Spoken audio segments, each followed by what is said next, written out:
Je vais passer au travers, en fait, chacun des onglets pour expliquer un peu les nouveautés, les petits ajustements que j'ai faits. Puis si j'oublie des morceaux, à la fin, je vais revérifier dans ma liste puis voir si j'ai bien tout dit. Donc, c'est sûr que c'est ça. Comme je disais, c'est vraiment entre la version 2025 et la version 2026. Donc, ceux qui connaissaient la version 2025 vont avoir un peu vont comprendre un peu plus ce que je raconte. OK, donc les petites nouveautés sur les données d'entrée. Puis c'est un peu il n'y a pas d'ordre logique là, j'essaye de tout penser là, mais il n'y a pas d'ordre logique vraiment. Donc là, j'ai déjà pré-rempli de l'information pour, mettons, un couple. Euh, donc, j'ai rentré certaines informations. Qu'est-ce qu'il y a de nouveau dans la version 2026 dans les données d'entrée? On a mis les boutons d'importation, donc pour importer les données d'un autre fichier directement dans les données d'entrée. C'était plus logique que de mettre dans Options avancées, mais c'est une option qui est juste pour les versions avancées, par exemple. La version de base n'a pas accès à ces boutons-là. L'autre chose qui a été changée, le il me semble que le cri n'était pas là dans la 2025. Ouais, si, Non, peut-être qu'il était. Je me souviens plus s'il était là ou pas. non, il n'était pas là. Il n'était pas là. OK. Non. Donc, on a mis le cri ici. Donc, par défaut, on remplit les informations du cri ici parce que maintenant, depuis le 2025, il n'y a plus de maximum. Enfin, il y a des petites subtilités, mais je n'entrerai pas dans la subtilité fiscale, mais on peut aller. Il n'y a plus de maximum, en fait, à partir d'un certain âge pour aller chercher dans le cri. Donc, au niveau fiscal, au niveau pour le fichier, ben, ça revient un peu à un REER, dans le sens où on sort, c'est imposable, puis on va aller piger dans le CRI aussi facilement qu'on va aller piger dans le REER.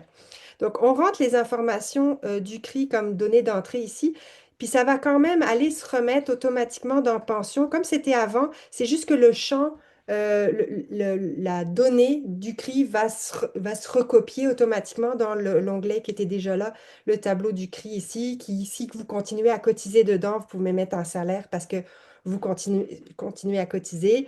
Ou si vous ne mettez pas salaire, vous ne continuez pas à cotiser. Puis à l'âge de la retraite, automatiquement, euh, ça va, euh, ça va avoir calculé combien vous aurez à ce moment-là en fonction des rendements et tout ça.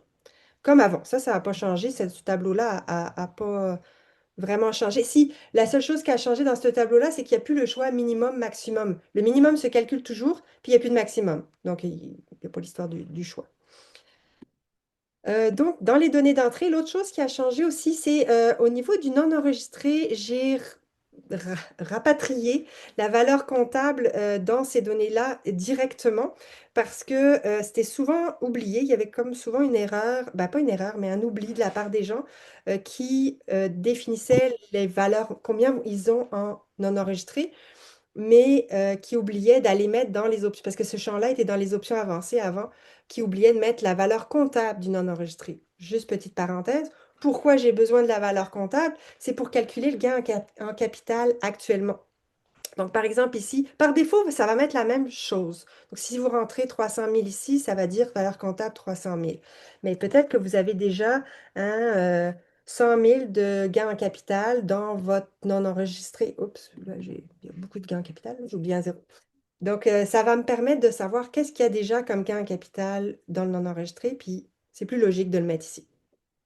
Donc, c'est pas la valeur, c'est pas le gain en capital que tu mets, c'est C'est vraiment la valeur comptable qui est comptable. supposée être disponible sur vos relevés de compte. Vous avez supposément la valeur comptable de votre compte. Ouais, c'est pas évident d'avoir ça, mais OK. OK. Donc, c'est ça. C'est pas mal ça. Les choses aussi qu'il y a dans données d'entrée, c'est juste une petite validation aussi d'erreurs encore. Au niveau de la RRQ, j'ai vu souvent quand j'ai fait les formations avec les gens il y a une erreur que ils mettaient la valeur mensuelle dans les montants de projection à 65 ans, alors que j'avais vraiment fait exprès de mettre annuel euh, dans la case, mais on dirait que, bon, il y avait toujours l'erreur. Donc, ce que j'ai fait, j'ai juste fait une petite validation que si c'est un montant plus petit que 2000, ça va mettre un petit pop-up. Ah, vous êtes sûr, c'est pas, attention, c'est annuel. C'est juste ça. C'est pas, on pourrait avoir une RRQ de moins de 2000, donc c'est pas bloquant. C'est juste pour éviter peut-être des erreurs d'entrée de données. Donc, c'est pas mal ça. Excusez-moi, excusez-moi, si quelqu'un a un REGOP, est-ce qu'il remplit la section RRQ? Ben, on a le RRQ en plus du REGOP.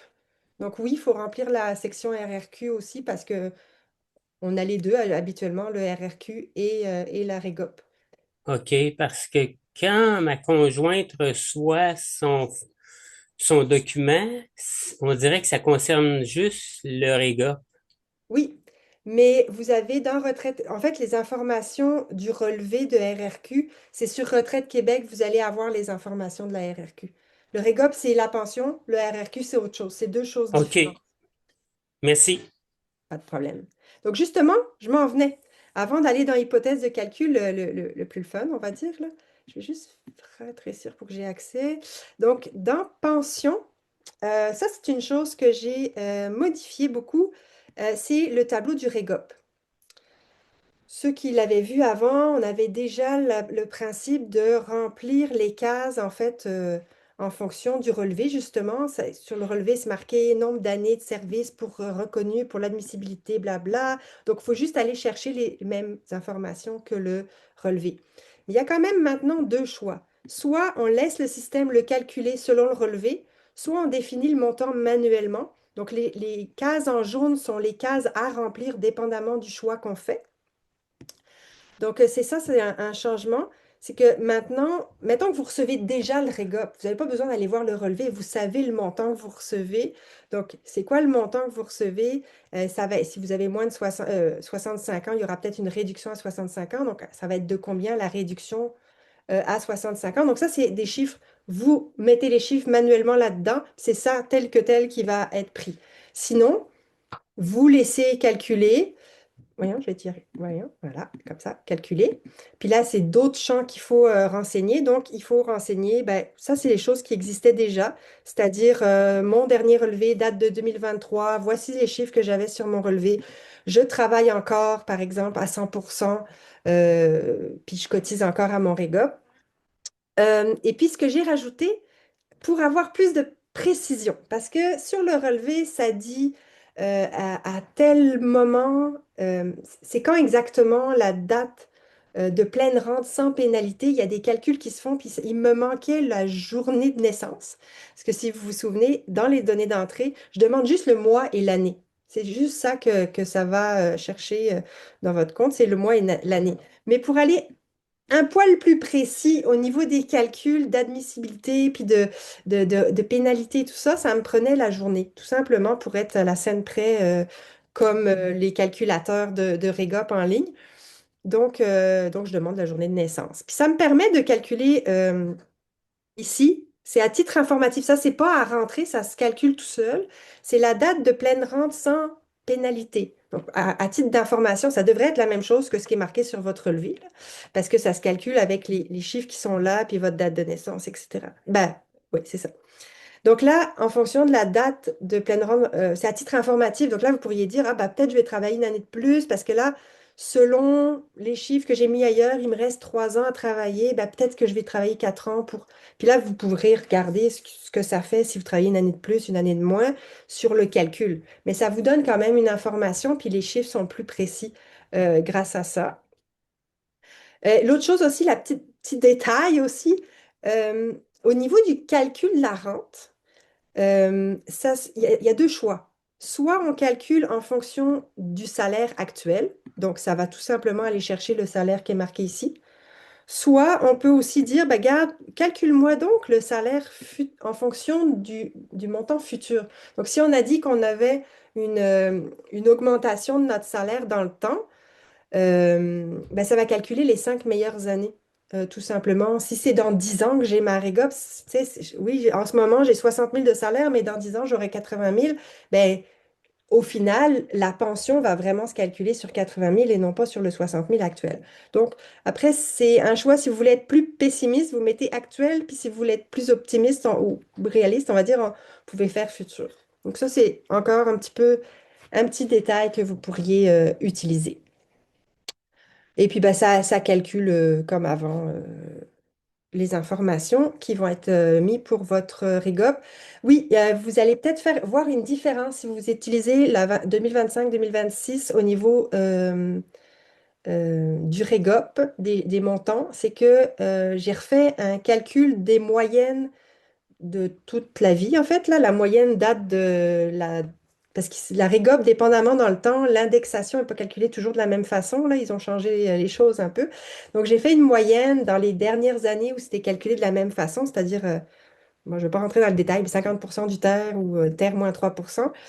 Et puis, ben là, c'est sûr que dans les dernières années, il y a eu plus d'inflation, donc ça a été indexé plus, donc ça a augmenté la moyenne. Bref, en 2025, l'indexation était à 0,8, puis là, l'indexation est à 1%. Donc, je vais continuer chaque année à calculer la moyenne, puis à appliquer la moyenne dans cette case-là pour être au plus juste, entre guillemets, pour l'indexation du REGOP. Encore une fois, vous pouvez tout modifier manuellement si vous voulez.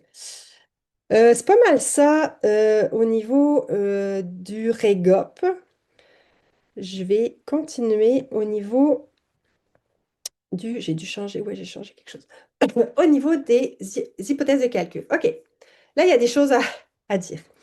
Bon, un petit peu de détails, juste l'inflation, je l'ai juste bougé de place, je l'ai mis là parce que les gens pensaient, parce qu'il était en dessous des dépenses, que ça s'appliquait juste aux dépenses, alors que non, l'inflation, ça prend en compte beaucoup de choses, comme les tables d'imposition sont indexées selon l'inflation. Il y a plein de choses qui sont selon l'inflation, pas juste les dépenses. Donc, j'ai juste bougé de place pour éviter les erreurs. Bon, la grosse affaire qui s'est passée dans 2026, le gros développement que j'ai fait dans la version 2026, c'est de calculer les impôts précisément sur l'année courante. Parce que dans les versions précédentes, j'avais un problème avec Excel. C'était que combien je dois sortir d'impôts va dépendre de combien je vais sortir de REER va dépendre de combien j'ai d'impôts à payer cette année-là. Et combien j'ai d'impôts à payer va dépendre de combien je dois sortir de REER. Donc ça se mordait la queue. Ça fait des années que je cherche une solution, puis là, c'est ça que j'ai travaillé là-dessus. Puis, tant qu'à faire, de faire une grosse fonction pour calculer les impôts, ben, j'en ai profité pour changer complètement les stratégies de décaissement, les détails par personne. Donc, j'ai vraiment été dans le détail, vraiment au niveau du... C'était déjà calculer les impôts par personne, mais là, au niveau de la stratégie, on a été plus loin. Donc, je vais vous expliquer ce tableau qui est complètement nouveau. Au niveau, puis comme je vous dis, hein, vous aurez une période de questions. Après, là, vous pourrez poser, on pourra y revenir. Là, notez vos questions au fur et à mesure si vous voulez. Puis si ce n'est pas répondu d'ici la fin, vous me poserez des questions. Euh, OK, au niveau des dépenses, en fonction du choix, en fait, ça, c'est plus quand il y a un couple. Parce que si vous faites un plan tout seul, ben, ça va se mettre automatiquement 100% des dépenses. Je vais voir un exemple tout à l'heure dans un autre fichier, là. Mais par défaut, vous devez gérer 100% des dépenses. Mais quand vous êtes en couple, puis que vous définissez que vous avez besoin de 90 000 de dépenses nettes de couple, comment vous gérez ça? Ça dépend de chacun. Donc là, il y a trois choix possibles de gestion des dépenses dans le couple. Soit dépenses totales selon pourcentage. Qu'est-ce que ça veut dire, ça? Ben, ça veut dire, j'ai besoin de 90 000, ben, OK, ben, chacun devra apporter 45 000 comme pour subvenir au... Ben, ça dépend des proportions qu'on a mis là. Si je mets 50-50, c'est que chacun devra mettre 45 000 net sur la table pour les dépenses. Maintenant, vous pouvez aussi dire, ben moi, c'est 60-40 la proportion. Enfin, vous pouvez mettre des proportions comme vous voulez. Ça sert à ça, là, ce pourcentage-là. Donc, ça, c'est ce que ça veut dire, dépenses totales selon pourcentage. Ensuite de ça, partage du net restant selon pourcentage. Ça, c'est celui qui ressemble le plus à l'ancienne version 2025. Ce que ça veut dire, partage du net restant selon le pourcentage, c'est que là, on regarde tout ce qui rentre, on met plus en commun, parce que l'autre est complètement séparé. Les deux personnes sont totalement séparées. Je vais juste revenir là au niveau des dépenses totales selon le pourcentage. Ça pourrait vouloir dire qu'il y en a un, par exemple, qui a un gros fonds de pension qui est plus que 45 000 net, puis l'autre qui doit décaisser. Donc, il y en aurait un qui pourrait avoir des surplus puis et continuer à épargner pendant sa retraite, alors que l'autre doit décaisser de l'argent. Quand on est dans le choix dépenses totales selon pourcentage, ça peut arriver. Maintenant, le partage du net restant selon le pourcentage. Ce que ça veut dire, en gros, c'est qu'on met tout en commun, tous les revenus, quel que soit ça vient de qui, on met tout en commun, on regarde ce qui reste à aller chercher. Mettons que j'ai déjà un, un 60 000 de revenus nets. Là, je parle de net, tous les impôts sont calculés, tout ça. Mais mettons que j'ai un 60 000 de net avec tout ce qui rentre, les pensions, les ci, les ça. Ben, il faudrait que j'aille chercher un 30 000 de plus à quelque part. Donc là, c'est ce 30 000-là, comment je le partage entre les conjoints. Donc là, mettons qu'on dit, ben, c'est 15 000 chacun qui doit être apporté par chacun des conjoints. C'est un peu ce qui se passait dans la version 2025. OK? Le troisième choix, c'est égalité revenu imposable. Ça, c'est plus vraiment, c'est plus en fonction des pourcentages. Là, ce que le système va essayer de faire, essayer, hein, parce que c'est pas toujours possible, mais ce qu'il va essayer de faire, c'est d'essayer d'égaliser, ben, comme son nom l'indique, là, il va essayer d'égaliser les revenus imposables entre les conjoints. Avec le fractionnement de revenus, ben ça, il faudra dire que vous acceptez le fractionnement de revenus, mais le fractionnement de revenus va aider, mais aussi qui doit décaisser quoi. Donc, il essaye de faire en sorte d'avoir des revenus imposables le plus égal possible entre les deux conjoints. OK?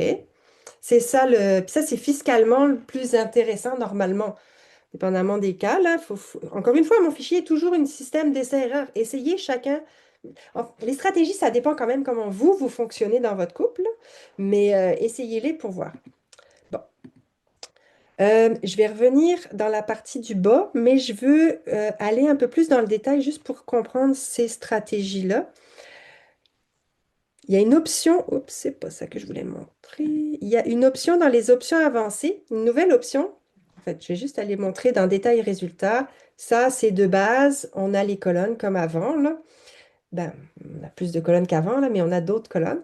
Puis, par défaut, on a des choses assez, pas limitées, mais j'ai essayé de réduire pour simplifier la vie des gens, là, pour pas avoir trop de détails. Pour ceux qui veulent pas de détails, c'est comme ça. On a le montant imposable de chacun.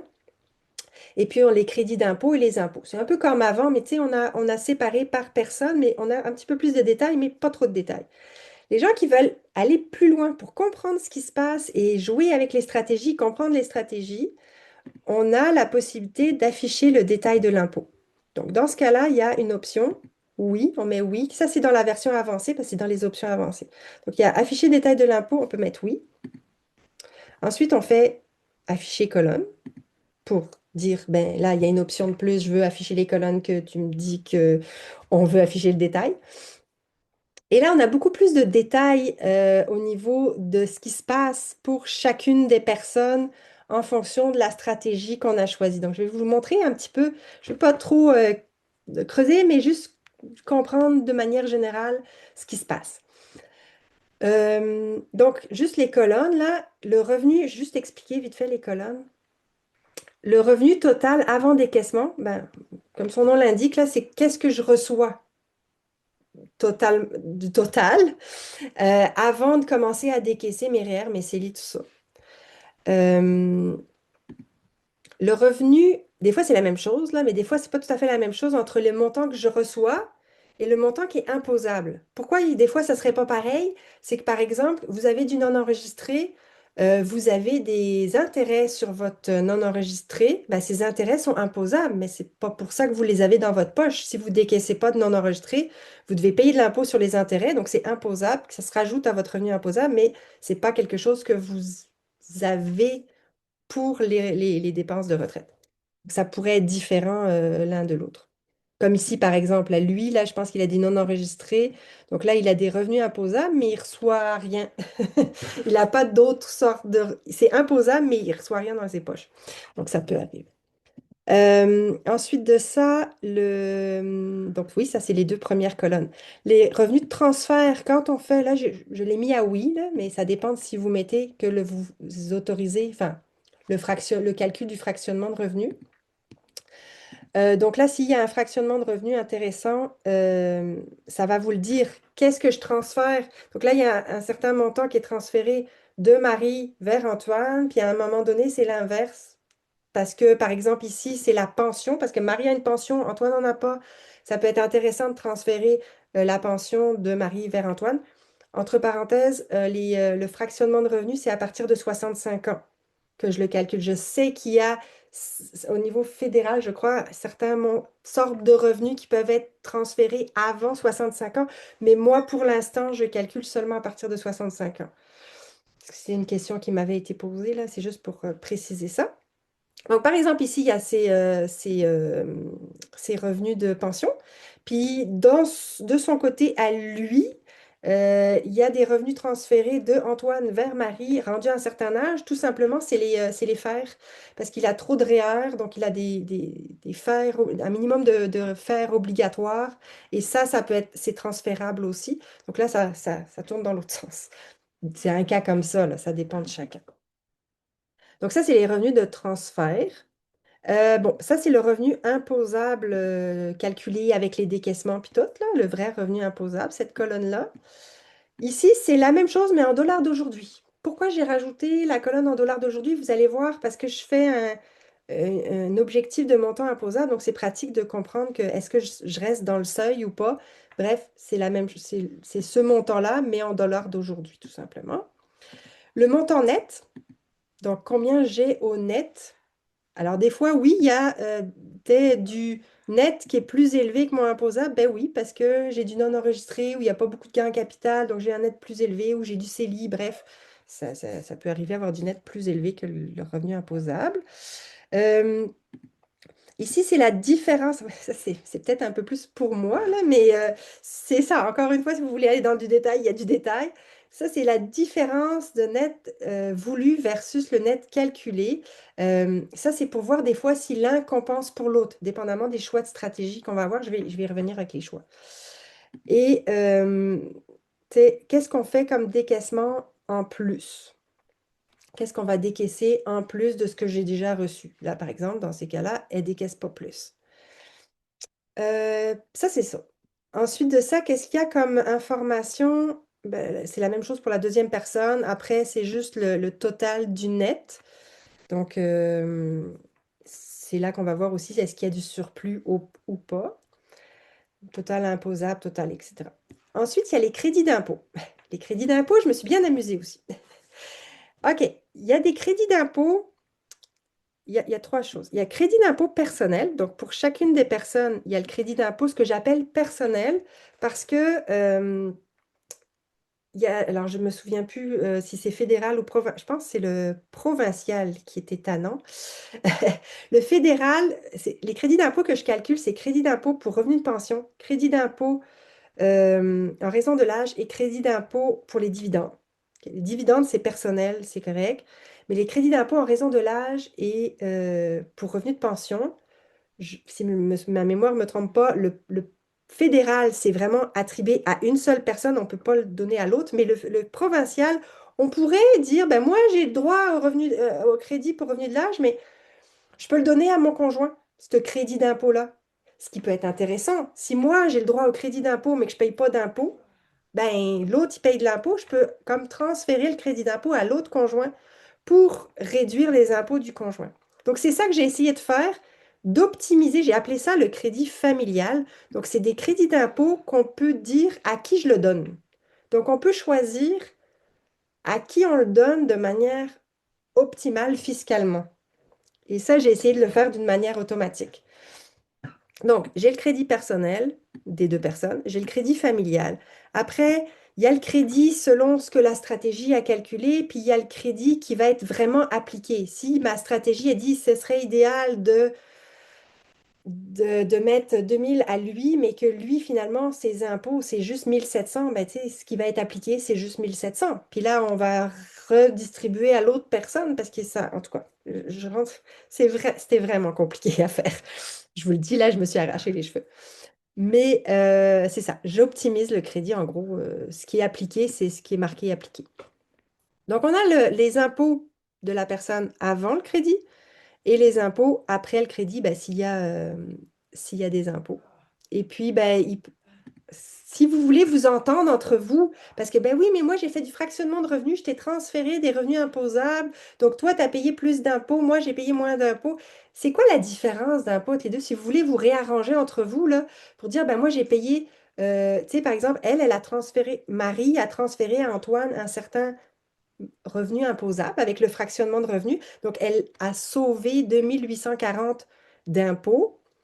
Mais lui, il a payé 2840 d'impôts de plus. Vous allez me dire, ben, pas d'intérêt, parce qu'il n'y a pas d'intérêt de faire le fractionnement de revenus, parce que au final, il paye le même montant d'impôts.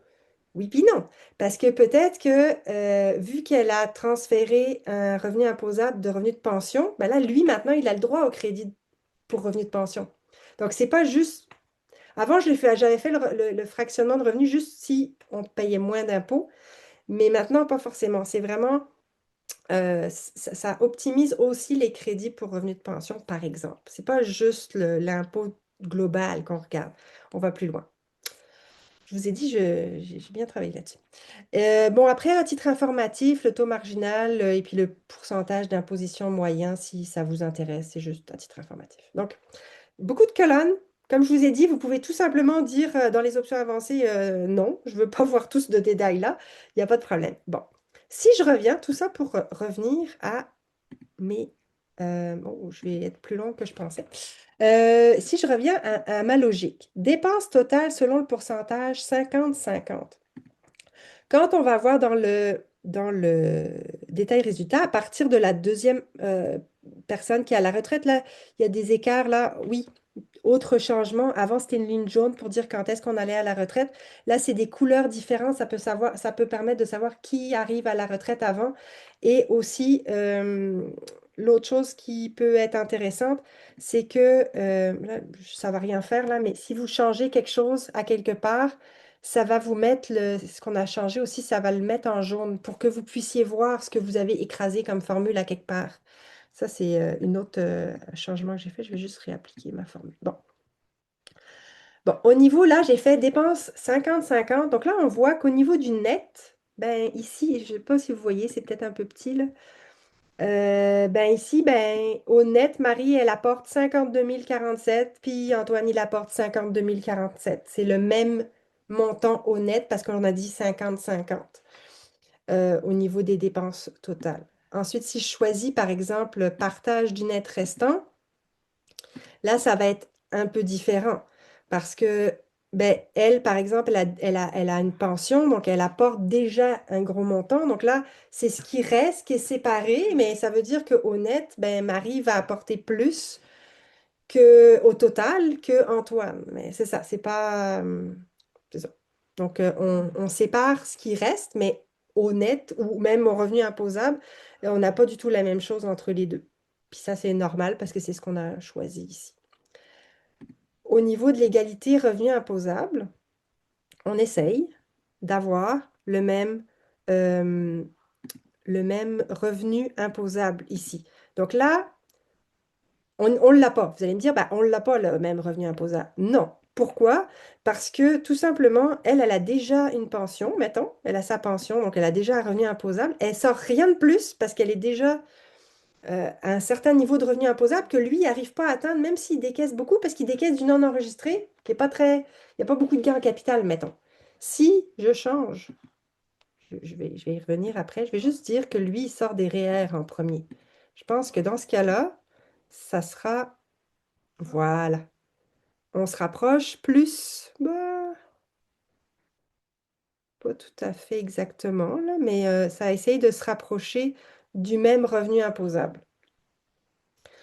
Oui, parce qu'elle, elle sort pas de REER. Ouais, c'est pas très logique, mon affaire, là. Il faudrait que les deux sortent la même chose. Mais bon, je vais y revenir de cette affaire-là, là. Donc, c'est ça. L'égalité de revenu imposable, ils essayent d'être égales. Donc, en gros, dans ce cas-là, par exemple, là, elle est déjà rendue, mettons, ici à 43 271. Donc, c'est lui qui va sortir autant de choses possibles pour arriver à 43 271. Mais là, on ne va pas quand même décaisser plus que ce qu'on a besoin. Donc là, c'est bon, j'ai le net que j'ai besoin, je ne vais pas décaisser plus pour arriver au revenu imposable, ça ne sert à rien. Donc, je décaisse juste ce que j'ai besoin pour arriver au net que les deux ont besoin ensemble. pour ça que des fois, c'est pas égal, égal.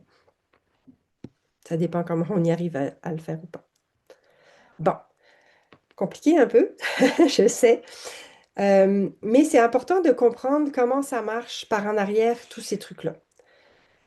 Si je reviens, maintenant je reviens aux dépenses totales, juste pour expliquer donc ça là, le choix de stratégie puis la répartition des dépenses, c'est disponible pour la version de base, la version avancée. Ok. Le, la deuxième partie ici, c'est si on veut mettre une certaine limite. Alors ce que ça va faire, c'est que ça va faire en sorte que je veux essayer de respecter un plafond de montant imposable. Donc le palier de base, ben c'est, mettons que j'ai juste du REER, du CELI là. Quand on fait un choix ici, ça va recalculer en dessous. Donc, ouais, pour elle, ça ne change rien. Elle a déjà sa pension, là. Mais mettons que je vais le mettre pour lui, là. OK.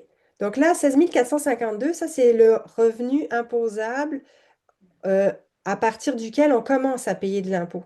Parce qu'avant, il y a le crédit avant ça, là. Donc, il n'y a pas d'impôt si on a 16 452. Au-dessus, on aura de l'impôt à payer. Donc, si je lui dis à l'huile, je vais juste montrer, il y a deux choses. On dit, voici c'est quoi le plafond de revenu imposable que je veux avoir. Puis, on va aussi dire dans quel ordre je veux décaisser les choses. Par défaut, c'est non enregistré, REER, CELI. Mais on a tous les choix là. Moi, je trouve ça plus logique non enregistré, REER, CELI, mais vous pourrez faire des tentatives et des choix pour voir qu'est-ce qui est le mieux pour vous. Mais supposons qu'on a REER non enregistré, CELI.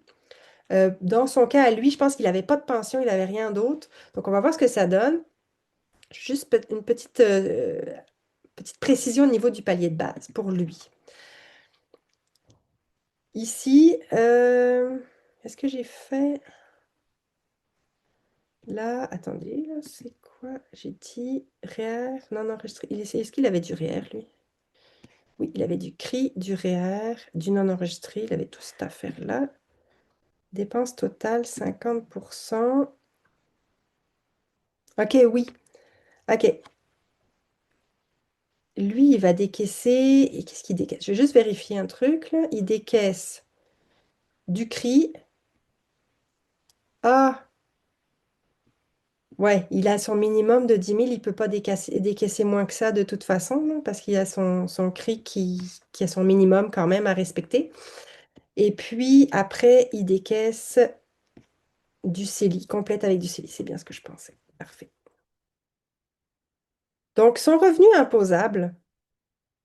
Euh, Ce qu'il faut comprendre quand on dit le palier de base, puis c'est peut-être pas le cas ici parce qu'il a quand même un minimum à respecter puis à décaisser tout ça, là, ça dépend. Mais ce que je voulais vous montrer, mais peut-être que je le montre pas bien ici, c'est que même si c'est marqué 16 452, ça peut être plus élevé. Pourquoi? Parce qu'il va aller chercher les crédits d'impôt. Parce que si je ne paye pas d'impôt, mais que j'ai droit à des crédits d'impôt, je laisse des crédits d'impôt sur la table. Donc, si je dis j'ai droit à, je veux rester en dessous du palier de 16 000, mais par en arrière, il va calculer, OK, mais c'est quoi mon vrai palier où je ne paye pas d'impôt tout en tenant compte de mes crédits d'impôt? Tu sais, alors là, je ne sais pas, je n'ai pas vérifié dans ce cas-là, là, ça me paraît beaucoup 32 000, mais en fait, 28 000 en dollars d'aujourd'hui, ça se peut qu'on soit rendu à 28 000 parce que lui, il a oui, il a beaucoup, ouais, ça doit être ça. Parce qu'il a beaucoup de crédits d'impôt en raison de l'âge pour revenu de pension. Regarde, j'ai pas été voir dans ah non, des dividendes, lui, il a des dividendes aussi, là, à cause de son non enregistré. Donc, il doit avoir des crédits d'impôt. Donc, c'est pour ça que là, on va aller chercher le montant imposable euh, où on paye pas d'impôt. Vous voyez que là, il paye pas d'impôt du tout. Mais il profite quand même de son... Tu sais, on voit là, il avait 3200 d'impôts à payer. Il a 3200 de crédit d'impôt. Donc, il paye aucun impôt, mais on a été au plus haut qu'on pouvait aller sans payer d'impôt. Enfin, ou au plus. Si je peux me permettre, Julie, c'est que le premier 16 000 est pas imposable, OK, en vertu du crédit d'impôt au personnel de base. C'est ça. Donc, on réduit le revenu imposable de 16 000. Il reste un 16 000 qui est imposé au premier palier d'imposition. Oui, oui, mais c'est ça. Mais c'est justement je monte le palier, je regarde qu'est-ce que je peux aller chercher comme revenu imposable pour utiliser tout mon le crédit d'impôt que j'ai droit. En gros, c'est C'est ça que ça. ça. Dans l'exemple que tu donnes, il y a 16 000. Le premier 16 000 Oui, n'est c'est pas ça. imposable. Oui, Le deuxième 16 000 est imposable au premier palier d'imposition. c'est Donc, ça. ça fait 32 000 en tout. C'est ça. Mais là, ça a donné comme ça que, vu qu'il avait ça comme crédit d'impôt, c'est 16 000. Ça aurait pu être, au lieu d'être 16 000, ça aurait pu être 16 000, 10 000. Là, tu sais, ça aurait pu être autre chose. OK. Merci. Donc, palier de base, qu'est-ce que j'ai d'autre comme sorte de palier? Après, il y a les différents, j'ai pas appelé ça ABCD, c'est les paliers un peu majeurs dans les paliers d'imposition. Donc, si vous voulez savoir c'est combien, là, vous pouvez, mettons, palier A, c'est 54 000. Donc là, on voit qu'il est capable, dans ce cas-là, d'aller à 54 000. Pour ça que j'ai fait le montant imposable en dollars d'aujourd'hui pour vérifier que je respecte bien mon palier. Donc là, on voit qu'il respecte le palier ici. Et puis après, ben, il y a tous les autres paliers, là, ça va jusqu'à palier D qui est 258 000. Là. Il y a aussi le seuil de sécurité vieillesse. Ça, ce que ça veut dire, j'essaye de rester, ça, ce que ça dit au système, essaye de rester en dessous du montant qui commence la réduction de la sécurité vieillesse. Si vous avez un revenu imposable de plus que 95 323, vous devez commencer à rembourser de la sécurité vieillesse. Donc, tant qu'à faire, essayez de rester en dessous de ça pour ne pas perdre l'argent du gouvernement. Tant qu'à faire. Et ben, pas de limite, comme son nom l'indique, ça laisse le système calculer les choses. Pas de limite. Donc ça, c'est ça. Ok, ça. Ah, puis l'autre chose, ben oui, ça, je l'ai dit, l'ordre de décaissement REER non enregistré, c'est CELI. OK. Je Grosse part. m'excuse, Julie, Oui, est-ce que je peux intervenir? oui, Est-ce oui, que je oui. peux poser une Oui, question? Oui. oui. Dans tes scénarios, est-ce que le scénario Ré minimum ou Ré modulé, c'est possible de le faire ou pas maintenant? Parce que c'était intéressant les scénarios pour ajuster la quantité de riz qu'on veut décaisser au départ. Oui, qu'il y avait dans la 2025. Alors ça a été Oui, oui. oui, ça a été enlevé pour l'instant. Je dis pas que je vais le remettre, mais ça a été remplacé par le bouton de décaissement réinscrit que je vais présenter dans Ah, pas OK. long. OK. Euh, pour que ça se calcule un peu plus de manière automatique plutôt qu'avant, c'était de l'essai-erreur. C'est quoi le pourcentage Oui. optimal de REER? Donc là, je vais OK. l'expliquer, ces petits C'est bon. boutons magiques-là qu'on a rajoutés. D'ailleurs, je pense que j'étais rendue là. Qu'est-ce que j'avais d'autre à dire sur cette page-là? Non, c'est pas mal ça, le gros morceau, ce qu'on a fait cette année, là, c'est vraiment... Ça se dit en une ligne, calculer l'impôt sur l'année. Ça paraît simple, mais c'était très compliqué, surtout avec les crédits d'impôt, tout ça, et les stratégies de décaissement. C'est ça on a passé le plus de temps à travailler là-dessus. Ensuite de ça, euh, qu'est-ce que je voulais montrer? Oui, Ah, non, je l'ai dit ça. Ouais, c'est bon. Au niveau du... Ah, il y a le chat, j'ai pas regardé le chat. Excusez-moi, là, je viens de penser qu'il faudrait peut-être que je regarde ça. Je vais regarder ça tout à l'heure, là, c'est correct. OK. Au niveau des boutons d'optimisation, justement, tant qu'à être sur cette page-là, je vais juste finir cette page-là. Mais ce que je vais faire, c'est que je vais vous le montrer avec un autre fichier parce que c'est beaucoup plus long. Là, il y a certains boutons qui sont très longs. Parce que ça va calculer beaucoup de choses. Donc, je veux pas, pour la présentation, je voulais pas que ça dure 3 minutes à attendre que le système il finisse de calculer. Donc, je vais le faire, mais sur la version seule. Donc, il y a une seule personne, donc il y a moins de possibilités, donc ça va plus vite. Donc, il y a trois petits boutons. Encore une fois, c'est pour les versions avancées. La rente publique, ce que ça va faire, en gros, là, c'est pas compliqué. Ça va faire toutes les possibilités entre l'âge que vous avez maintenant puis l'âge minimum du RRQ, puis maximum du RRQ, pareil, sécurité vieillesse. Ça va faire toutes les possibilités pour voir c'est quoi le meilleur âge pour commencer la RRQ, la sécurité vieillesse. Au lieu que vous le fassiez vous-même, manuellement, vous envoyez ça, puis ça va créer toutes les possibilités. Je ne le ferai pas parce qu'il est, même tout seul, il est quand même assez lent. Allez vous chercher un café pendant ce temps-là, ça prend plusieurs minutes, vraiment, là, c'est quand même plus lent. Mais au moins, il essaie toutes les possibilités, il vous le propose. Maintenant, vous allez me dire, ben oui, mais il va toujours proposer que le meilleur, c'est 72 ans, 70 ans, les maximums pour chacun. Oui, puis non. Moi, je l'ai déjà vu calculer des choses différentes et surtout, par exemple, quelqu'un qui aurait droit au supplément de revenu garanti, ça peut valoir la peine de reporter la RRQ au maximum, mais de garder la sécurité vieillesse à 65 ans. Je l'ai déjà vu calculer ça pour optimiser la sécurité vieillesse, le supplément de revenu garanti. Donc, je le ferai pas, c'est vraiment ça que ça fait, là, ce truc-là. L'autre chose ici, c'est justement décaissement. Je vais aller faire les dépenses à la fin, là. Je sais, c'est ça que vous avez hâte de voir, parce que c'est ça que, en tout cas, ceux qui m'ont vu dans la presse, c'est de ça qu'on parlait. Mais j'irai à la fin là-dessus. Décaissement réécrit. OK. Là, on a un cas, j'ai fait un petit peu exprès là, d'avoir un cas comme ça. On a un cas où quand on regarde le graphique, là, on a du non enregistré, du CELI, du REER. Mais quand on regarde le graphique, il y avait une pension. Oh, il y a l'air d'avoir une petite pension aussi, là. Euh, Attends, est-ce que je l'avais remis à zéro? Je vais juste le remettre à zéro. Je ne sais plus si j'avais fait quelque chose. Ah oui, c'est ça. J'avais fait déjà. Donc, ce que je voulais montrer, c'est que la personne, on a dit que dans l'ordre, puis là, c'est assez bête et méchant, là. C'est non enregistré, REER, CELI. Donc, je sors d'abord mon non enregistré. Après, quand j'en ai plus, je sors mon REER. Et après, je sors mon CELI. La seule différence qu'il peut y avoir, si je dis, je veux que ça reste en dessous de tel palier, de 53 000, je me souviens plus c'est quoi le 54 000 machin, ça va sortir du non enregistré jusqu'à atteindre ce 54 000 et après, si, en général avec le non enregistré, on y arrive, mais mettons que c'est du REER en premier, du REER jusqu'à 54 000, si j'ai besoin de plus, ça va aller chercher ce qui est pas, ce qui a pas d'impôt, ce qui n'est pas imposable, donc du CELI. Euh, mais mettons, bête et méchant dans le palier de base, excusez, je vais revenir à pas de limite. Quand on est dans cet état-là, que ça laisse le système le calculer, puis qu'on est dans... Donc, ce que ça fait, on voit ici dans le graphique, ça va chercher dans la source du capital, on va voir, ça va chercher du non enregistré en premier, du REER après.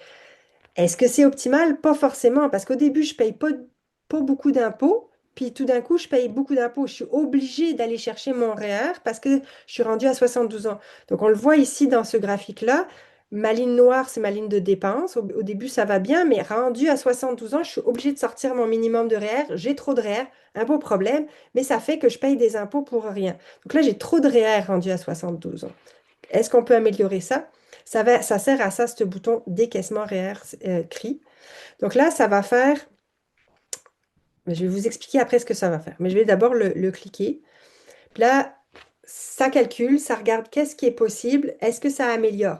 Vous pourriez avoir le cas où vous cliquez sur le bouton, il réfléchit, réfléchit, réfléchit, puis à la fin, il dit, j'ai pas trouvé de décaissement de REER intéressant que ça vous sauve de l'argent. Parce qu'en gros, c'est ça que ça fait. Ça essaye de trouver le montant de décaissement de REER avant 72 ans pour sauver de l'argent au final. Donc ici, puisque ça vérifie, c'est sauver de l'argent à la succession. OK? Au final, là, après net d'impôts finalement. Donc là, on a sauvé 26 000 d'impôts, mais surtout ce que ça va essayer de faire, là, c'est peut-être pas si flagrant, là, je ne sais pas si on va le voir. Ouais, un peu. Il y a des cas où ça fait encore mieux, là. Ce que ça va essayer de faire, c'est que ça va essayer d'homogénéiser l'impôt. Donc, ça va essayer de faire en sorte on a un impôt plus droit, plus juste. Là, on voit qu'il y a moins d'écart, entre guillemets, entre les deux. Ben, un petit peu. On a fait ce qu'on a pu. Par en arrière, juste pour aller au fond des choses, qu'est-ce que ça fait? Pour juste bien comprendre ceux qui veulent aller plus creux dans la compréhension. Ça ne l'affiche pas si je ne le mets pas avec l'option avancée. Je vais juste leur mettre l'option avancée à oui. Et je remets. Parce que là, j'ai essayé d'enlever des colonnes là, pour que ceux qui ne veulent pas voir autant de détails, ils ne voient pas tout non plus, là. Donc, ce que ça va faire, il y a un truc qui s'appelle ici. C'est le calcul REER-CRI. Parce que pourquoi je dis REER-CRI? Parce que ce que ça vienne chercher du CRI ou du REER, c'est la même chose fiscalement, tu sais. Puis on va aller décaisser le CRI avant le REER, ça c'est une autre chose aussi, là. Mais en gros, il va aller définir c'est quoi le montant. C'est un montant fixe qu'on va appliquer toutes les années jusqu'à temps d'avoir 72 ans. Puis de voir, ben, c'est quoi le montant fixe comme ça par année. C'est pas aussi précis que année par année, je change le montant. Attention, parce que là, vous auriez ça pour 3 jours de réflexion du système, parce qu'il faudrait qu'il calcule tout en fonction. En tout cas, ça deviendrait, peut-être un jour on ira là, mais là, c'est vraiment un montant fixe pour toutes les années. Par contre, ce que ça fait aussi, c'est qu'on veut garder un revenu imposable stable. Donc, il définit, mettons, une portion de REER que je décaisse, mais, ou de CRI, là, c'est pareil, mais rendu à l'âge où je commence à recevoir ma RRQ, ben, ça va réduire d'autant parce que ma RRQ devient imposable. Je ne veux pas sortir un 25 000 de REER plus mon 12 000 de RRQ. Là, je suis plus que ce que je voulais comme montant revenu imposable fixe. Donc, ça réduit d'autant de la RRQ Sécurité vieillesse qui, eux aussi, sont imposables. C'est pour ça que là, on voit une diminution. Où est-ce que j'étais là. On voit la diminution. Là, c'est parce que... Oups, annulé. On voit la diminution là parce que là, il y a le RRQ puis la sécurité vieillesse qui embarque. Ça dépend du montant optimum qui va être mis. Donc, c'est ça que ça fait, ce petit bouton-là. Donc là, c'est un peu le même principe qu'on avait avant. Donc, l'idée, c'est de l'utiliser avec l'ordre non enregistré REER CELI. Mais en utilisant le bouton décaissement REER, ça va aller chercher le montant optimum de REER à décaisser avant 72 ans. Avant les deux REER. Ça. Ah oui, une chose, peut-être que vous allez trouver, puis que vous allez dire c'est bizarre, ça pourrait arriver, c'est le seul moment en fait que ça pourrait arriver dans le fichier, qu'il décaisse plus que ce qu'on a besoin pour vivre. Parce qu'il a calculé que c'était plus intéressant de décaisser du REER, même si c'est plus de REER que ce que j'ai besoin pour mes dépenses. Puis après, de toute façon, si c'est un surplus, ça va le remettre en CELI là, automatiquement, mais il va aussi calculer même si ça dépasse ce qu'on a besoin comme dépense. Donc ça, c'est pour le décaissement réécrit. Ah oui, et puis si vous voulez revenir comme avant, je veux plus que ça se fasse, il y a juste à réinitialiser, puis ça remet à 0, puis ça refait comme avant, là. C'est tout. Bon. Ensuite, Monsieur oui, Julie, est-ce que le décaissement des REER, il considère le minimum que tu dois décaisser à partir de 72 ans? toujours, toujours. Toujours, Oui, toujours, OK. toujours. On a toujours le faire ici, le retrait obligatoire à 72 ans. Puis pareil pour le... Ah, j'en ai pas de CRI dans celui-là, là, mais le CRI, ben, c'est dès qu'on a transféré dans un FRV, il va y avoir le minimum aussi qui va s'appliquer. Oui, OK. ça se fait tout seul. Donc, on n'est pas obligé de dire c'est un fer, même si on met les montants dans un riz, le Oui, système sait qu'il faut exactement. verser sans fer. Oui, OK. Ouais. D'ailleurs, j'ai rajouté aussi ces REER faire là, au niveau Ah ouais, de ouais. la terminologie, parce qu'il pourrait y avoir des gens qui ont plus de REER, qui ont déjà tout en fer. Mhm. Donc, c'est juste la terminologie, c'est la même chose. C'est la même colonne. C'est juste que par en arrière, le système, il comprend qu'à 72 ans, c'est plus un REER, c'est un fer, tout simplement. Et j'ai eu la question d'ailleurs d'avance. Est-ce que c'est possible d'aller mettre en fait de transférer les REER en fer avant 72 ans? J'en profite parce qu'on est là, là. Ça se fait pas tout seul. J'ai pas encore pas comme le CRI. Vous allez voir, le CRI, c'est possible, là, mais c'est pas totalement automatique au niveau du REER pour l'instant. Par contre, ce que vous pouvez très bien faire, c'est mettre un certain montant, forcer manuellement un montant dans les décaissements fer obligatoires. En sortant ça, ce que ça va faire, c'est que vous allez être admissible au crédit pour revenu de pension et aussi le fractionnement de revenus va s'appliquer là-dessus aussi puisque c'est des revenus admissibles à ça. Donc, vous pourriez manuellement, avant 72 ans, mettre des montants ici. Ça répond à cette question-là. J'aurais une question. Oui? Est-ce que ça pourrait arriver que pour que ce soit plus avantageux fiscalement, qui génère un surplus qui va au-delà de la cotisation du CELI, c'est-à-dire qu'il ferait sortir plus de derrière que les besoins, y compris la cotisation maximum qui est reliée au CELI? Ça peut-tu aller jusque-là? Techniquement, ce qu'il regarde, c'est pas compliqué. Il essaye. Ben, c'est pas compliqué. Il le fait par en arrière, mais ce qu'il regarde, c'est vraiment si au net à la succession, on a amélioré les choses. Donc, si ça fait que ça améliore les choses globalement, oui, ça pourrait arriver. Parce que c'est vraiment ça qu'il regarde. Il ne va pas regarder est-ce qu'il y a une limite de CELI, de quoi que ce soit. Il fait juste est-ce que j'en ai plus dans mes poches à la fin. C'est vraiment ça qu'il fait. Fait que donc, à ce moment-là, ça serait plus rentable de prendre l'argent, de le sortir du REER et de le mettre dans le non enregistré. Parce que ça générerait un surplus.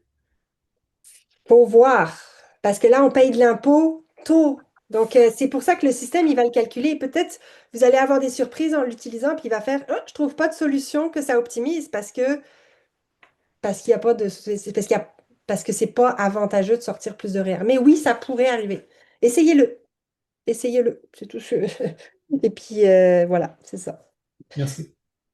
Euh, Ah oui, et puis la dernière chose que je voulais montrer, comme ici le petit bouton, c'est les dépenses. Au niveau des dépenses, là, mettons que la personne, elle dit, moi, je vais vivre à 40 000 par année, puis là, au final, elle se retrouve à 2,5 millions. Mais là, pour la succession, mettons. Là, elle dit, bah oui, mais moi, j'aimerais ça augmenter mes dépenses jusqu'à où je peux me rendre. Là, donc, on peut définir, c'est à 500 dollars près, là, au niveau des dépenses, il va faire les validations. Il y a deux choses à prendre en compte. Est-ce qu'on veut laisser un certain montant à la succession? Donc, je pourrais dire, ben moi, je peux laisser 500 000. Je ne sais pas si j'ai mis assez de zéros. Un, deux, je pense qu'il me manque un zéro. Je veux laisser 500 000 à ma succession. Je veux comme en profiter plus, mais je veux quand même laisser un certain montant à la succession. Puis, l'autre chose aussi, dans son cas, c'est moins pertinent, mais le montant plancher de capital liquide à conserver. Ça, ce que ça veut dire là, si vous êtes dans une situation, par exemple, où à un certain moment, vous vendez votre maison. Donc là, vous utilisez votre capital, ça baisse, le capital, ça baisse, ça baisse, ça baisse, puis à un moment donné, vous vendez la maison, mais tout d'un coup, vous avez plus de capital parce que ben, c'est ça, vous avez eu un surplus pour la maison. Euh, ben là, le système, tu sais, lui, si on laisse à zéro, ça dit, ben, si, mettons que c'est en 2030 que je vends la maison, en 2029, s'il me reste juste 10 000 de capital, ça ne me dérange pas. Mais moi, je trouve que ça dérange un petit peu.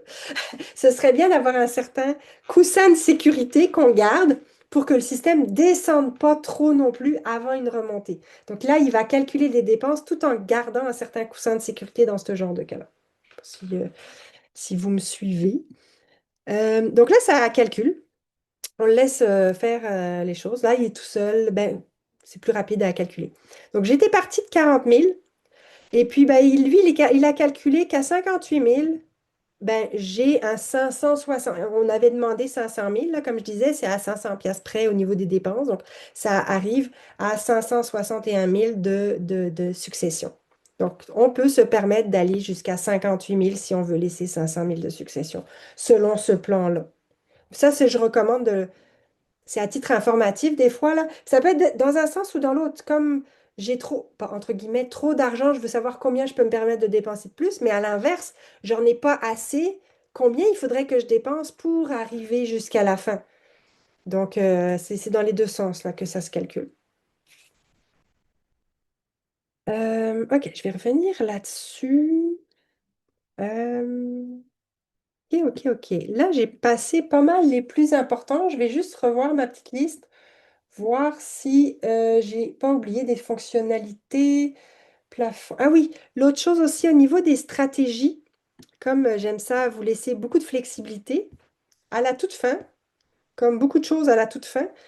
J'ai comme mis les choix de stratégie, de répartition, de limite, de tout ce que vous avez de disponible, en fait, par année. Donc, si vous voulez changer de stratégie en cours de route, là, il n'y a pas de problème. Année par année, vous pouvez changer ça, puis ça va recalculer en fonction de votre changement année par année. Euh, Crédit d'impôt, j'en ai parlé. Détail de l'impôt, j'en ai parlé. Optimisation aussi. Ah oui, une chose importante par rapport à la 2025. Au niveau des... Je reviens. Mettons là, il y en a un qui continue à travailler pendant que l'autre est à la retraite. Là, on voit qu'il y a les deux lignes de retraite différentes. Initialement, dans la version 2025, dans les versions antérieures, je calculais les surplus. Ben, en fait, je calcule toujours les surplus là, selon le calcul. En fait, là, il a un certain revenu d'emploi, puis selon ce qu'on a mis comme stratégie, la personne qui travaille aurait un surplus de 40 000 par année. Mais je trouvais que c'était pas parfaitement calculé parce que moi, ce que je calcule, là, ce qu'on met, c'est les salaires bruts. Puis je calcule l'impôt là-dessus. Mais il n'y a pas juste l'impôt qui est déduit du salaire. Au net, c'est pas vrai qu'on a juste le brut moins les impôts. Il y a les cotisations RRQ, les cotisations syndicales. Si on a une pension, il y a toute la pension qui sort de là. Donc, au net, on en a moins que ce que moi, je calcule dans ces années-là où il y en a un qui est à la retraite et l'autre qui travaille encore. Je trouvais pas ça juste, puis j'ai eu plusieurs commentaires, donc j'ai ajusté ça pour que, en gros, quand la personne continue à travailler, ben, elle continue à épargner comme ce qu'elle avait dit avant la retraite. Donc, si je vais dans l'épargne ici, là, j'avais défini une épargne annuelle ici de 15 000 par année. Là, je l'avais mis ici. Ben, attendez, mon Zoom, il me bloque, là. Donc là, ça continue à épargner même après que l'autre personne soit partie à la retraite. Est-ce que c'est vrai? Est-ce que c'est pas vrai? Est-ce que la personne qui continue à travailler va subvenir aux besoins de l'autre, donc aura moins d'épargne à faire? Ça va être à vous d'ajuster. Vous pouvez très bien ajuster les montants sur ces années-là, là, les entre-deux. Mais c'était plus, je trouvais ça plus réaliste et moins optimiste de faire ça comme ça. Puis aussi, ça permet de continuer à cotiser au REER. Ce que je faisais, en fait, c'est que quand j'avais des surplus, je ne mettais pas automatiquement dans les REER. Mais c'est souvent qu'on m'a dit, bah oui, mais moi, je continue à travailler, je continue à cotiser dans mes REER. Donc ça va être fait comme ça maintenant. Qu'est-ce qu'il y avait d'autre? Ça, on a tout appelé ça. L'immobilier. Ah oui, l'immobilier, l'héritage, ok. On a. Ok, est-ce qu'on avait. Ouais, on n'avait pas ça avant. Les revenus. Ok. Avant, dans la version 2025, les calculs pour l'immobilier étaient complètement dans la page immobilier. Donc, ça calculait le gain en capital, ça calculait tout ça selon le salaire.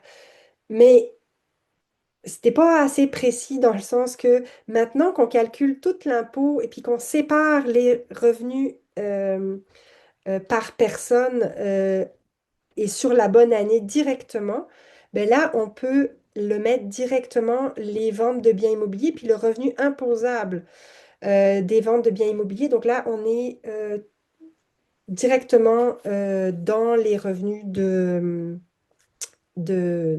retraite, en fait, que ce soit avant la retraite ou après, d'ailleurs, je le calcule. Si c'est avant la retraite, en fait, je prends les ventes de biens immobiliers et les héritages, enfin, en tout cas, les revenus non imposables, par exemple, les héritages qui sont avant la retraite. Je dis, ben ça, c'est pas juste l'épargne qu'il va y avoir, on va rajouter ça à l'épargne avant la retraite. Mais sinon, après la retraite, ben, ça va être pris en compte comme des revenus euh, pour les dépenses. Donc, il faut faire attention. Il y a maintenant deux endroits pour, j'appelle ça l'héritage, mais c'est quels que soient les revenus non imposables que vous recevez, là. Donc, il y a ici où ça va être des montants qui vont servir pour les dépenses de retraite, mais il y a aussi l'autre colonne que j'avais avant. Je vais me retrouver ici.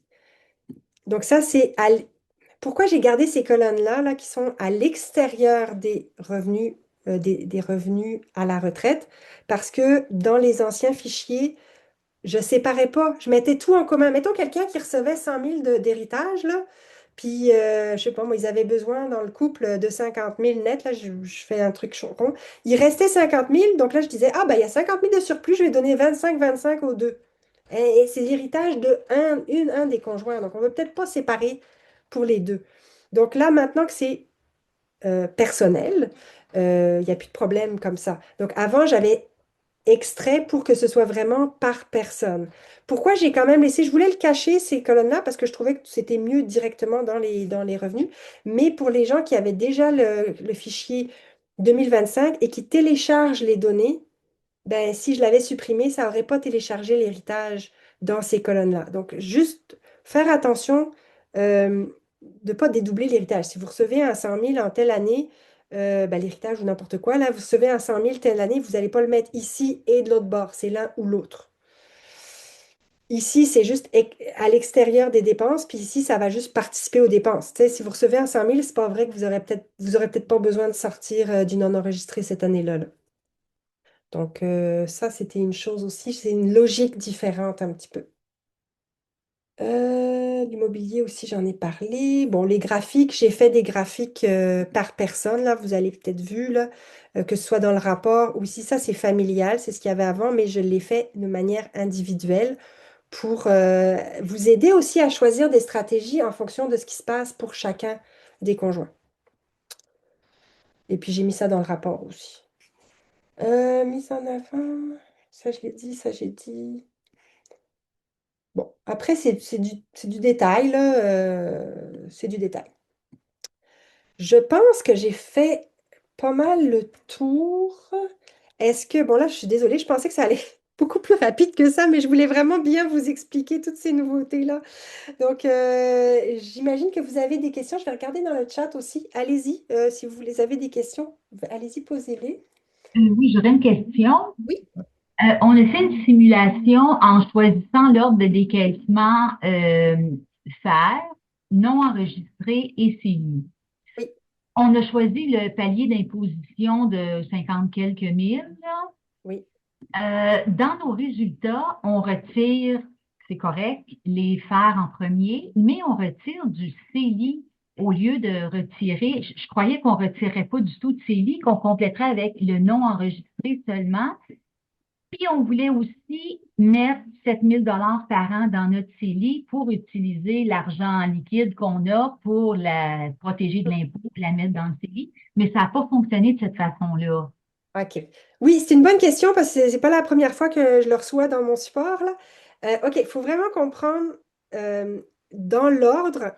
En fait, quand on a un palier, le système veut vraiment rester en dessous du 54 345 de revenus imposables. Si je sors 54, mettons que j'ai juste du REER, du non-enregistré, puis du CELI, j'ai pas de pension, j'ai pas autre chose, là, supposons, là. Je sors 54 345. Si je sors du non-enregistré et que le non-enregistré, il y a de l'impôt dessus parce qu'il y a du gain en capital, donc il va y avoir de l'impôt. Ben, dans ce cas-là, ça va dépasser le 54 345. Donc, ça ira chercher le non-enregistré seulement s'il n'y a pas de gain en capital. Parce que ça va vraiment, je veux rester en dessous du 54 345. Donc, la seule chose qui a aucun impôt que je peux aller chercher, c'est le CELI.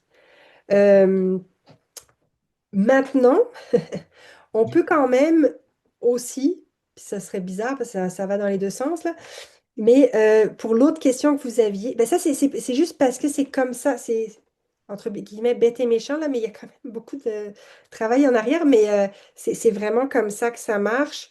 Euh, ouais, parce que vraiment, c'est l'histoire du maximum imposable. Si je mets du non enregistré, ça sera plus 54 345, ça va dépasser parce qu'il y a du gain en capital. C'est vraiment ça la réponse. Sinon, au niveau de transférer du non enregistré vers le CELI chaque année, il y a une option qui existe là. Il s'appelle transfert non enregistré vers le CELI. On met à oui. Oui, Donc, oui. donc ça va sortir du non enregistré pour le mettre, pour maximiser les CELI chaque année. Pourquoi c'est écrit 15 000 en bas, la dernière Une ligne? bonne question. Ça, c'est un maximum, en fait. C'est que, mettons, là, parce qu'on peut, euh, je ne sais pas, imaginons là, que j'ai un 60 000 de place en CELI. Si je dis, je veux sortir du non-enregistré pour maximiser mon CELI, ben, si je ne mets pas de limite, il va sortir 60 000 de non-enregistré puis il va le mettre en CELI. Mais là, OK. sur 60 000 de non-enregistré, il peut y avoir beaucoup de gains en capital puis des impôts à payer là-dessus, puis c'est peut-être mieux d'y aller progressivement. Donc, c'est juste pour définir un maximum de transferts. Vous pouvez changer, vous pouvez mettre 60 000 si vous voulez, là, mais en général, ceux qui transfèrent automatiquement, de toute façon, c'est le 7 000 là. En général, vous l'avez déjà maximisé, puis c'est le 7 000 que vous mettez chaque année où ça va augmenter avec le temps, là, mais donc le 15 000 c'est correct, mais vous pouvez le changer, là. Vous pouvez mettre un maximum plus élevé. Puis vous pouvez transférer dans le non-enregistré vers le CELI du conjoint aussi. Euh, Si, mettons, il y a un des deux qui a beaucoup de non-enregistrés, puis l'autre qui n'avait pas maximisé son CELI, on pourrait le mettre dans le CELI du conjoint si on veut partager les choses. Beaucoup. Merci. Est-ce qu'on peut limiter le montant mis dans le CELI parce que toi, tu augmentes graduellement la contribution dans le CELI au fil des années? Mais je ne sais pas si le gouvernement va permettre ça parce que ça se peut qu'il plafonne à un moment donné le montant. Oui, en fait, je le calcule tout ça. Attendez, je vais aller le voir. Là, il est où mon CELI? Ah, là, il y avait. Ah, tiens, voilà. On l'a Ouais, ici. c'est ça. Ici, Ça on voit, demande. là, je maximise. Là, le CELI était maximisé Ouais. pour cette personne-là. Donc, je transfère du non enregistré vers le CELI, mais je calcule l'augmentation parce que je l'ai le chiffre exact. Parce que eux, ils augmentent par tranche de 500, mais moi, je l'ai le chiffre exact où on est rendu. Donc, je savais que cette année, ça allait comme être ça, mais bah, c'est sûr qu'après, c'est selon l'inflation. Donc, les inflations, ça change Ouais. d'une année sur l'autre. Donc, je vais m'ajuster à chaque année. C'est ça aussi que je prends comme information pour m'ajuster. Mais oui, ça prend en compte Parce l'augmentation. qu'il parlait de plafonner un montant maximum que tu contribues à ton CELI, mettons 200 000 maximum. Tu sais. C'est pas une loi, c'est pas en vigueur, mais c'est possible que ça vienne dans cette direction-là. Ah, ben ça, pour l'instant, moi, ça respecte Ouais, ouais, l'état je ne suis pas un actuel de la fiscaliste, fiscalité. mais c'est ce que mes gens Ben, de ça se peut. conseillers fiscaux qui parlent de ça. Ça se peut, mais moi, je changerai le fichier quand on sera rendu Ouais. là. Ouais, parfait, parfait. Fait que c'est indexé au coût de la vie. Ah, j'avais une question dans le chat de réunion. Vois pas de différence quand on dit oui pour afficher capital actif en dollars d'aujourd'hui. Bonne question. Ah. En fait, quand il y a un choix ici dans options avancées qui dit Mhm. afficher capital en dollars d'aujourd'hui, si vous mettez à oui, ça fait rien. Tant que vous faites pas afficher les colonnes. C'est ici, là, ça va s'afficher des colonnes de plus. Allez, t'es capable. Voilà. Donc là, c'est juste ça qu'il faut faire pour pouvoir afficher ces colonnes en dollars d'aujourd'hui. Ça fait juste un titre informatif d'afficher cette colonne-là. On la met ici en dollars d'aujourd'hui. Donc, par exemple, à la fin, là, on dit ben, j'ai 2 970 mais pour vrai, en dollars d'aujourd'hui, c'est 1 348 000. Donc, ça relativise un peu les choses aussi. Mais c'est ça. C'est juste pour ça que vous ne voyez rien. Il faut cliquer aussi sur afficher colonne pour afficher cette colonne-là.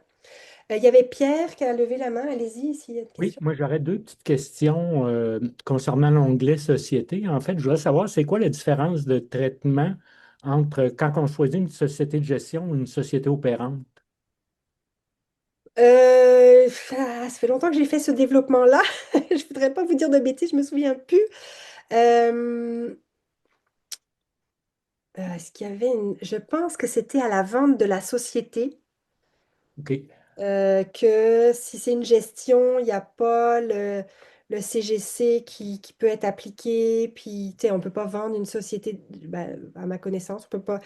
Mais je me souviens plus. En toute honnêteté, il me semble qu'il n'y a pas grand-chose à part peut-être la vente de la société qui change.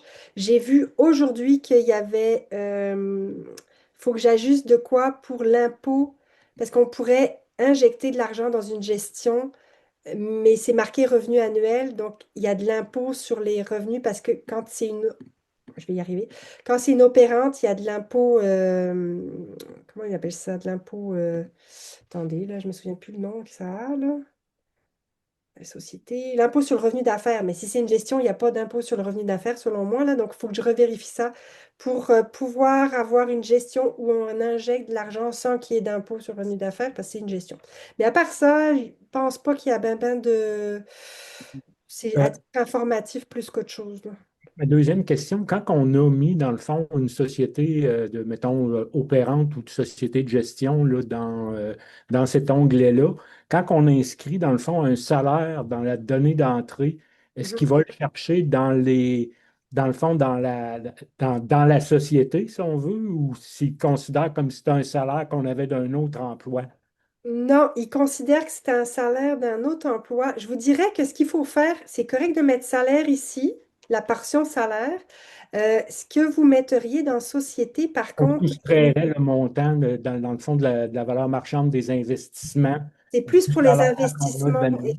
C'est ça. Ce qui reste, les investissements. C'est parce que ce qu'on a besoin au final, là, c'est combien j'ai de valeur marchande rendue à la retraite pour décaisser mes dividendes, là, rendus à la retraite. Donc, Moi, dans mon cas, c'est ça. Dans le fond, j'ai une société, dans le fond, je suis à la retraite, mais pour optimiser RRQ, je continue à me verser quand même un salaire. OK. Ah, OK, un salaire à la retraite. Ouais, OK. Oui, c'est ça. Puis en Euh, plus, ça me permet d'aller récupérer de l'impôt que j'ai payé sur les 3 derniers, que la société a payé sur les 3 dernières années, là. Oui, je comprends. Fait que c'est pour ça que je me demandais, je dis, moi, l'année passée, là, en 2025, dans le fond, ce que j'avais fait, c'est que mon salaire, mettons que j'avais, je ne sais pas, 100 000 de valeur d'investissement, puis je me versais 50 000, ben, je disais, valeur d'investissement à cette heure, c'est 50 000, parce que Oui. c'est le salaire, là. Même si vous le faites chaque année, La ça bonne va être façon. Est-ce que ce serait la bonne façon de le faire ou que c'est ce qui. Oui, ben oui, oui, parce que c'est vraiment ce qu'on veut savoir, c'est combien il va rester en valeur marchande des investissements au moment de décaisser des dividendes. Si vous faites que de décaisser du salaire, puis que vous décaissez jamais de dividendes, vous n'avez même pas besoin Non, d'utiliser. c'est ça, c'est ma dernière année salaire, là. Après ça, ça va être dividende, là. OK, dans ce cas-là, il suffit d'avoir le bon montant de valeur marchande au moment de commencer à avoir des dividendes. C'est vraiment OK. ça qu'il faut Ouais, vérifier. merci. Merci. Alex avait une question? Oui, en fait, c'est un peu un suivi sur la question des paliers d'imposition. Pour la faire simple, maintenant, je ne mets pas de limite. Je mets le palier le plus élevé sans gosser ou jouer avec le A, B, C, D, etc. Est-ce que c'est ça la bonne pratique ou il y a quand même un avantage à checker les différents paliers? Parce que du coup, je me dis, bon, je ne mets pas de limite et je laisse le système me sortir le truc optimisé. Est-ce que c'est plus optimisé? Je dirais de l'essayer quand même, là, voir si ça optimise. Avec le tableau de d'essai-erreur, on peut voir si c'est meilleur, mais euh, c'est quand même pas mal le pas de limite. C'est pour ça d'ailleurs je l'ai mis par défaut, pas de limite avec l'ordre non enregistré REER CELI Mhm. et avec le décaissement REER CRI. Il me semble que c'est le truc qui est quand même bien efficace. Maintenant, ça pourrait valoir la peine, ça dépend des cas, mais mettons le seuil de sécurité vieillesse dans certains cas, pourrait être intéressant. Puis ça dépend. Avec le non enregistré, c'est plus facile, là, mais si on a juste du REER, par exemple, ça pourrait valoir la peine d'avoir, si on n'a pas de non enregistré, juste du REER, du CELI, puis une pension, par exemple, ça pourrait valoir la peine de jouer avec les. Ça dépend de la situation de chaque personne. Ok. Oui, Pierre? Au niveau des optimisations là, qu'on peut aller faire au niveau soit de l'âge de la RRQ puis toutes les autres optimisations, là, est-ce qu'il y a un ordre que vous conseillez pour dire, ben oui, faites en premier la RRQ, après ça, allez optimiser, parce que sinon, ça peut devenir infini, là. Et très, très bonne question. Effectivement, moi, je dirais que, bon, là, vous mettez tous vos chiffres. La première chose à faire, c'est les rendre publics. Parce que le décaissement REER va dépendre beaucoup de à quel moment le REER va commencer le RRQ puis la sécurité vieillesse, parce que ça impacte les chiffres quand on a l'optimisation du décaissement. Donc, toujours faire rendre public avant décaissement REER CRI. Puis dépenses, bah, ça peut être un peu n'importe quand, là, mais c'est peut-être plus à titre informatif, mais peut-être à la toute fin, les dépenses, un peu comme ce que j'ai fait là dans ma présentation. OK. Mais rendre public, ça serait assurément rendre public avant décaissement réécrit parce que l'un a un impact sur l'autre. OK, merci. Je m'excuse, je ne sais pas comment faire pour lever la main sur Ah, il l'ordinateur. n'y a pas de problème, allez-y, parlez. J'ai levé la main comme ça. Je n'ai pas vu. Désolé. Est-ce que ce qu'on décaisse est non enregistré, est-ce que le système décaisse les gains les gains en capital accumulés, s'il y en a? Oui, oui, oui, oui, je fais. Oui. Alors, au niveau des gains en capital, ben, c'est dans les options avancées là qu'il faut définir. Ben, déjà, pour le gain en capital, il faut définir ici la valeur comptable, Oui. la valeur marchande. Puis dans les options avancées, il faut aussi, quand on a du non enregistré, définir c'est quoi la proportion. Mettons que j'ai un 4% de rendement, mais c'est quoi ce rendement-là? Est-ce qu'il y a des intérêts? Est-ce qu'il y a Oui. des dividendes? Est-ce qu'il y a du gain en capital? Donc là, la proportion va me permettre de calculer la fiscalité sur les comptes non enregistrés. Et après, ben, je calcule en tout temps, hein, chaque année, où est-ce que j'en suis rendue dans le gain en capital. Et quand je fais un décaissement, je fais, pour simplifier, c'est pas forcément exactement ça qui se passe là, mais pour simplifier, ce que je fais, c'est que je vais, euh, je vais calculer proportionnellement de décaissement. Par Oui. exemple, si j'ai 3% de gain en capital sur la totalité de mon capital, ben, si je sors 15 000, ben, je vais calculer que je vais avoir 3% de gain en capital sur ce 15 000 là. OK. Donc, vous voyez que là, on a les portions de gain en capital sur le décaissement, en fait, du non enregistré, parce que là, je décaisse des choses. Donc, j'ai du portion de gain en capital. Donc, ça va avoir de l'impôt aussi là-dessus. Est-ce qu'il y a une colonne qui présente le gain en capital accumulé au fil Elle est du là, temps? mais elle est cachée à quelque part plus loin.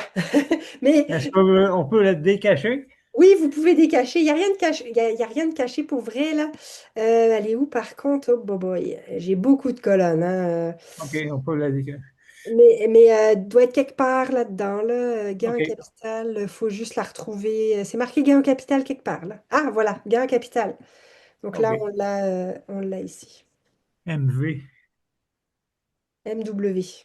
MW, Ouais, pardon. j'ai beaucoup de... j'ai beaucoup de colonnes. Oui, oui, c'est bon. J'avais une autre question sur le chat, excusez-moi, j'ai pas tout regardé là. Est-ce qu'on peut importer les données de la version gratuite, la version d'essai? Oui, on peut télécharger les données de la version d'essai de la version avancée à la version avancée. Là. Oui, c'est possible de faire ça. Euh, je veux utiliser l'âge de ma conjointe pour diminuer les pourcentages de retrait minimum du fer. Aussitôt que je rentre son âge, là, lui calculer. Attends, aussitôt que j'entre son âge, l'application lui calcule la sécurité vieillesse. Je veux simplement utiliser son âge sans que influe sur mon calcul. Ah, ok, personnel, mais en utilisant l'âge de la conjointe. Non, c'est ça, on ne peut pas avoir le beurre et l'argent du beurre là. Si il y a effectivement une option qui dit faire selon l'âge du conjoint, mais il faut que le conjoint soit dans le plan. Si le conjoint n'est pas dans le plan, si on a un plan tout seul, ben non, ça. Non, le calcul du faire selon l'âge du conjoint, c'est pas possible dans ce cas-là. Non, j'ai pas de solution pour ça. C'est trop compliqué. Enfin, c'est pas que c'est pas possible, là, mais actuellement, ça se fait pas. Si vous avez d'autres questions, là, pendant que je regarde le chat, n'hésitez pas, allez-y. Tiens, Oui, moi j'en ai une. Oui, Moi, j'ai seulement des REER, mais j'aimerais ça prendre les nouveaux droits CELI à chaque année, oui, automatiquement. ouais, ouais. Euh, OK. C'est pas parfait. J'ai rajouté quand même la possibilité de faire des décaissements manuels, OK? Mhm. Forcer, en fait. Parce que les colonnes en jaune, c'est toujours des colonnes qu'on peut rentrer manuellement. Parce que s- par défaut, ça va jamais sortir des REER. Il n'y a pas y a pas de chose qui dit sort des REER pour mettre dans les CELI. Ça se fait pas de manière automatique. OK. C'est possible de manuellement dire je vais en sortir plus que ce que j'ai besoin parce que je force ce que je sors. Mais là, ça devient tout manuel. Maintenant, OK. il ne sert plus à grand-chose, là. Pour quelques années, on pourrait le faire, mais si c'est tout le temps, ben là, vous faites tout manuellement, donc l'outil ne sert plus à grand-chose. OK. Non, c'est ça. Euh, qu'est-ce- euh,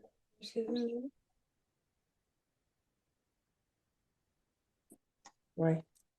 OK. Il y a beaucoup de monde qui demande quand même, ben beaucoup, que ça respecte l'ordre, même si ça. Ben dans ce cas-là, le pas de limite.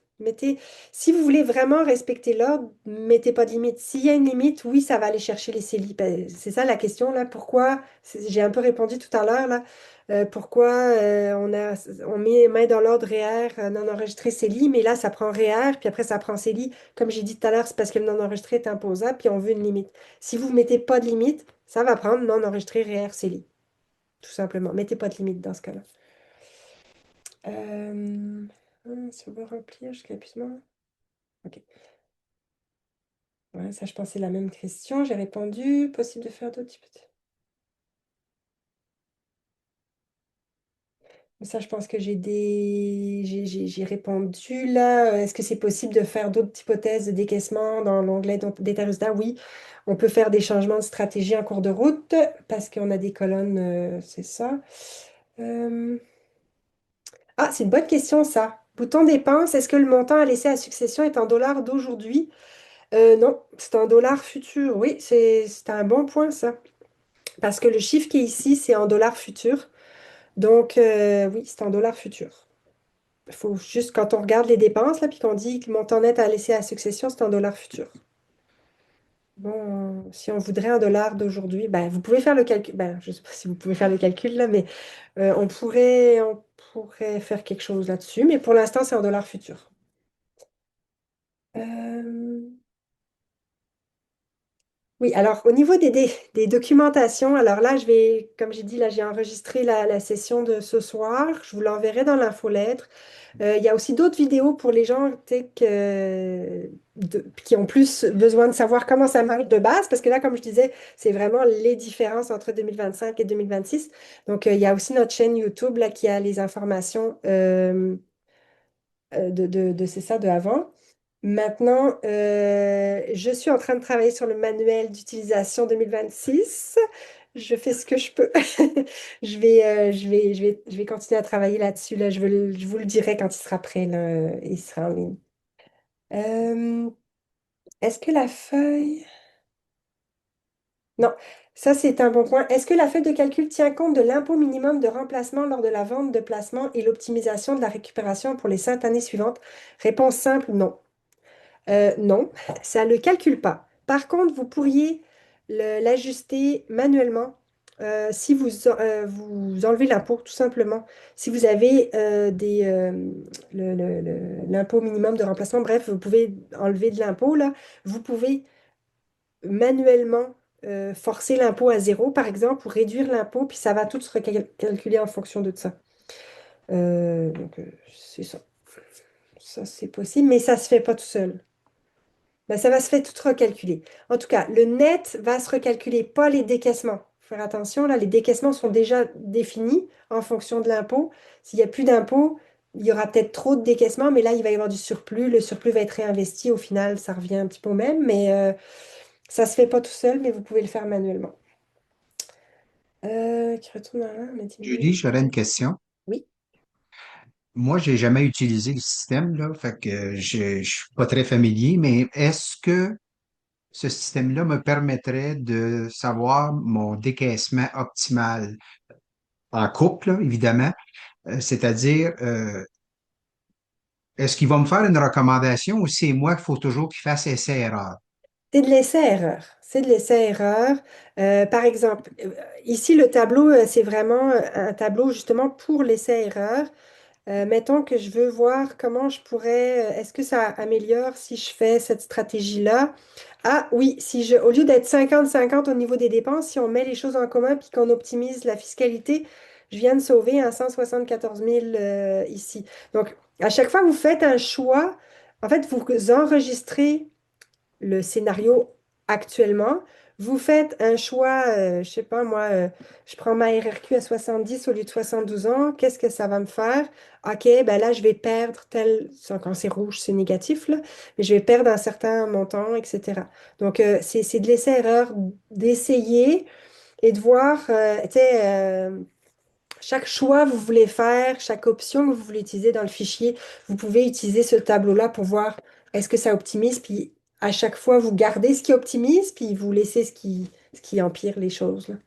Donc, c'est de l'essai-erreur. OK. Est-ce que ce serait quelque chose qui va être fait un jour, à savoir, on met tous nos données dans le système et puis lui, il va nous dire, ben, écoutez, optimalement, là, vous devriez décaisser de cette façon-là, d'un point de vue fiscal, là, en termes d'impôts, là. Ben, Tu sais, tu pourrais même lui dire, ben, je voudrais laisser tel montant à l'héritage. Maintenant, qu'est-ce que je dois faire pour diminuer mes impôts pour me rendre jusqu'à mon héritage? oui, je comprends. C'est assez complexe, je vous dirais en toute honnêteté, c'est très, très, très, très complexe. Déjà, juste ça, c'est complexe comme ça. Euh, parce que chaque petit choix qu'on fait a un impact sur tout le reste. Dans quel ordre on fait les choix, c'est assez compliqué. Et puis, ben, il y a il y a autant de solutions qu'il y a de personnes. Puis, il n'y a pas forcément les mêmes objectifs pour tout le monde non plus. Je comprends optimiser les impôts, mais des fois, on paye plus d'impôts, mais on en a plus au final. Tu sais, comme par exemple ici, là, si je fais mon... Tu sais, je reviens à 65 ans, là. Parce que j'en ai entendu des gens, ouais, mais je veux payer moins d'impôts. Ouais, mais si on paye plus d'impôts, mais qu'on en a plus à la fin, c'est quoi qui est le mieux? Donc, tu sais, par exemple, ici, je vais payer 134 000 d'impôts de plus dans toute la durée de ma retraite, mais au final, j'aurai 231 000 de plus dans les poches, ben, ou dans les poches de la succession. Donc, en tout cas, Oui, je comprends. l'objectif des gens n'est pas toujours le même. Donc, avoir un bouton magique, puis c'est très, très, très... Déjà, ouais, c'est pas pour demain.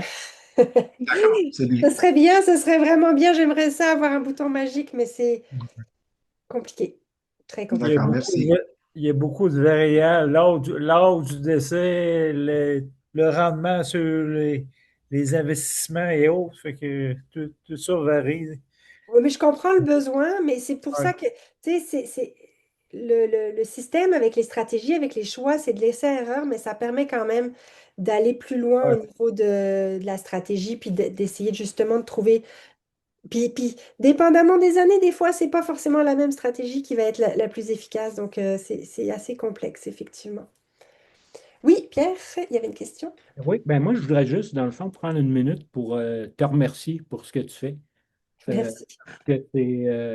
Honnêtement, là, moi, tu sais, ça fait quelques années que je l'utilise, là, puis c'est une grosse coche au-dessus de tout ce que j'ai vu, là, peu importe où c'est que c'était, ou tu sais, même un conseiller en succursale, n'importe quoi, là, c'est assez incroyable, là, ce que tu fais, là, puis que sois assuré que moi, au moins, je l'apprécie, puis je suis sûr qu'il y en a un paquet d'autres mondes qui l'apprécient aussi, là, vraiment, là, c'est assez impressionnant ce que tu fais. Je te Merci. seconde, Pierre. C'est vrai que c'est un beau travail. Excellent travail. Ouais. Merci beaucoup. C'est très apprécié, ce genre de commentaires. Merci. Je vais juste vérifier parce que s'il y a des nouveaux. Est-ce que l'application. Je pense que je l'ai répondu que le fractionnement de revenus entre conjoints lors du décaissement d'affaires avant 71 ans, je l'ai montré tout à l'heure, on peut le rentrer manuellement et ça va prendre en compte le fractionnement de revenus sur ce montant-là avant 71 ans. Euh, Ah, bonne question. Quelqu'un me demande si on retire du CELI dans le système, est-ce que le système va considérer les nouveaux droits de cotisation l'année suivante? Oui, bien sûr.